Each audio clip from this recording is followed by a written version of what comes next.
Hello, hope you will be fine.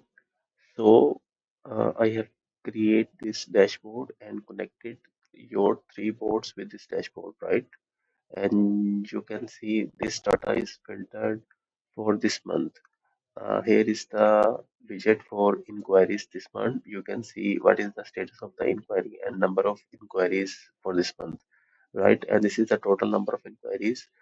And all this board is linked with these three boards. If any change or happen, any figure will be changed, then this value will be updated automatically. For example, you entered 100 inquiries more in this month, then the value will be changed to 780. And you can view all the status by your dashboard with single view, right? And you can see this is also the uh, status inquiry board status. And what is include this column, the status column, you can check in a single view what is the status of this item. And this is also the percentage inquiries. You can check 61% no answer, 5.8 is cold, right? And now this board is connected with Josh leads, and this is the status of the leads the board Josh have in their board, and this is the total number of Josh leads.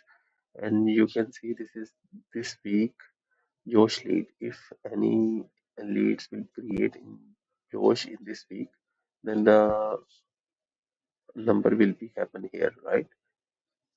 And now this transaction value are coming from this master training management. And you can see this is the total $707 for this month, right?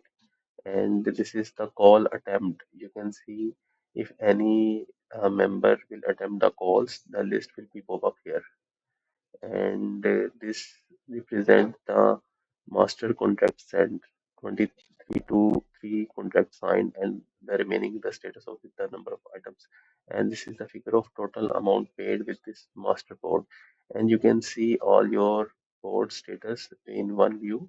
If any changing happened in this board, all the values will be updated accordingly. And if you need anything, please let us know and we will create accordingly. Thank you.